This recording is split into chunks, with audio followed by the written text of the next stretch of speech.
Me and my dad, conversations of thought. Both my dad and I believe that we are all connected. These conversations that we have are usually over the phone or with a glass of wine at my home. Where these thoughts come from? Not quite sure, but they sure make interesting conversations. I hope that they encourage you to open yourself up to your own thoughts, dreams, and experiences, because I believe the universe, God, angels, or other spirits are always giving us guidance. Hi, Dad. What's the topic today? Hi, Ronnie. Hi, Dad. So what's the topic today? Well, today I'd like to talk about what made you believe in guidance. I know that I have a story to tell, but I never really got your story. Do you want to start? No, you start first. Let me process what you're asking me here. Go ahead. Okay. So mine came about in about 30 years ago. And it was when my dad was dying. I was having a kind of a little difficult time. I'm on a small plane heading back to Texas where my dad was in the hospital. It was a real small plane. I remember maybe 20 passengers. You had to kind of scoot down to get to your seat. I had never been claustrophobic. I had never really had like a panic attack until that day. So what happens, I board, I sit down. All of a sudden I said, I can't be here. I have to get out. I can't breathe. What I experienced was probably the worst experience of fear. It was a fear that I'd never felt before. And all of a sudden, there's a real calm voice that is talking to me and just saying, all fear is bad. And all of a sudden, I started arguing with this voice. Just to show you how crazy I must have been on that plane. I remember telling it, no, if there was no fear, and then everyone would stick their hand in fire. And the voice said, no, they would just know. But I was so terrified, and I remember screaming in my head, and I said, all right, but what do I do? What do I do? And the voice said, choose. And I said, choose what? Because I don't know what this voice is telling me to do. Choose not to be afraid. I said in my head, okay, I choose not to be afraid. And I crossed my heart, hope to die. This is what really happened. It was like a Xerox, like a light that came from the top of my head, came straight down, just like the old Xerox copying machines. And as it came down my head, I felt something. I wasn't in fear. The fear had gone away. And I looked around, and the plane started taking off, and I enjoyed that flight all the way home. Now, I came home, told everyone. I must have told you, but you were so young. You're like 5 years old, Ronnie, listen to this. I know that if you were older, you would have listened to me and believed me. A lot of people didn't. No, I love that, and I do know this story well. And but I do think it's because you have shared these experiences with me that I have always been so open to receiving my own guidance. So even when it came down to when we were punished and your punishment was a lecture. And so even though this is my punishment, I am still listening to what you're saying. And I was still receiving all of this really great guidance from you. And so that was one part of it. But when I heard you telling your story, and I asked myself, I said, when was the first time you remember hearing this voice? And this is even like a really good exercise for everyone to do. So everyone listening can even do that. Like just sit for a moment and just say, when is the first time you remember hearing a voice or being guided? And so that, when I asked that, I remembered when I was about, maybe 7 years old. And me and my little sister, Lisa, she was about 5 at the time, we were just with some of the neighborhood kids at the park. And, then, like, that was fine that all the kids in the neighborhood went to the park without the parents. We just did that.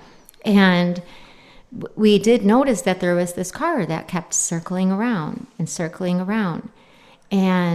then just sitting by the far corner. And we were all hiding underneath this little slide and everything. And then one of the kids sees that the guy gets out of the car, and he goes, "Everyone, run home, run home." And we all got scared, and we all just started running home. And I remember I was the fastest one on the block. I beat all the boys, at that age. And so when he said run home, I ran. I took off. I was first. I was running. And in my head, I heard, "What about Lisa?" And I could cry right now. And I was like, oh my God, she can't run as fast as me. So I stopped and I went back to make sure that she wasn't left behind. And so that's when I remember hearing something that wasn't me talking to me, And I'm sure there's so many other times. It's just that's the thing that came up for me when I asked myself the question, when did I hear something that I know wasn't me? And I've learned over time that we do all have this, and I keep using this in meditation. And so a lot of times I'll ask a question and then I'll just be open to receiving answers. There are times I even ask you, or I'll ask someone else who's even still here, not even people who are in heaven, but I will ask, like, well, what would you do in this situation? And I just sit and listen to see, like, what comes back to me. Because I think, like, even when I tap into you and I ask you, I'm really asking, like, your higher self, Daddy, what would you do here?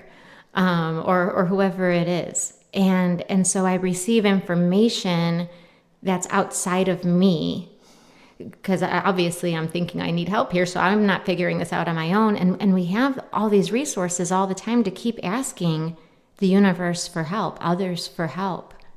The other thing really good I believe about guidance is that it's really made for you. I may tell you something. I love telling you stories and things like that, but until you experience it, it's just an idea. But really, that was meant for me. That whole thing on the plane was just meant for me. That's what I needed during that time. I was fearing the death of my dad. I needed to hear that. And by the way, right after that, I had total acceptance of my dad dying. And, I think that's even before we started turning this into a podcast and we would really just have these conversations. I'd be like, nah, Dad, I don't know if I believe that, or, it's a cool thought, but, and what would happen is the week would go by and those lessons then would be, I would see, like, oh, you were right. Now I see what you were saying. So there were times when because just in my life, in my moment, whatever was going on, it wasn't computing. But then, like, when I let the message settle, then I had to always come back and be like, sorry, Dad. I'm sorry I said no, you were wrong. Actually, you're right. That was a good one. That was a good thought. I wasn't listening. Hey, look, I did it on the plane. Here, I don't even know where the voice is coming from, and I'm arguing with it, no, we all need fear, you're wrong, But I think that's the important part with knowing that you're receiving guidance means you're not alone. And that's why that was so important for you on the plane, is because you are going to be coming up into such a critical part of your life where you could be feeling the most vulnerable and alone. And this voice reminded you, you're not doing this alone. You are being guided, which means none of us are alone in this. Your dad wasn't alone. And you guys will always be together. And so when we tap into this acceptance of guidance, it's acceptance that there's more than just me here having my experiences. There's so much more. And I think that gives some comfort to really, really big life happenings, that make us question, like, what happens? Can you imagine, honey, this is all there is? I mean, really, we're born, we're dealt a hand, and that's it? We cash out? Yeah, it can't be. Can't be. How could that be? And I think that's why I think that the guidance is just so important for you to look for that guidance, because it's almost like little medicine. Sometimes we get headaches. We need that little aspirin to help out with the headache and to make us understand a little bit more about life and to get excited about it. Yeah. And because I know, like, I'm very spiritual, and I bring in a lot of guides from different religions, and there's some people that aren't, and that are kind of deterred from religion because of however they were brought up or what was not allowed to be believed. So like these guides can come in so many different forms, like even animals. Some people might always dream of like a wolf or a tiger, like this protective being. Or some people like to use the Greek gods and goddesses. It's really just all interpretation of energy. It's just this, you look for this energy that is loving you for exactly how you are, who is protecting you whenever you feel scared. It might show up in any color, shape, form. It doesn't matter whatever you call it. Right. It's just important to know that it's there. Right. And the other thing I wanted to just bring up, a lot of times, you think that you're only going to see this type of guidance with drugs. You're going to drink to get high, to see something. You're going to go into the mushrooms or even the ayahuasca, which I tried. The guidance is the same. Yeah. And now you're segueing into my next topic for next time. All right, we'll talk about that next time. But honey, it was great. Any other little story you want to share? Well, Dad, I think you are like one of my favorite guides, the wolf. I think it is so easy for me to tap into my guides, because I really have this energy on earth that has already made me believe that I'm never alone and that I can call on for anything that I need, just from someone saying, I'll be right there, never like, no, I'm busy, I can't. Like, I've never heard those words come out of your mouth. And so I've already been more open to receiving all of this other love and support. And so for some people, that might be a little bit more difficult concept, because they've really never had that here.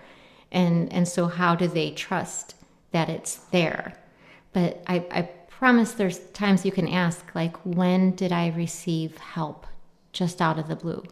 When was I feeling so low and then something came and lifted me up? So I just hope that people kind of practice and reflect on that when it's happened. And keep looking for it. And keep looking for sure. And listen. Right. Thank you, honey. Thank you, Dad.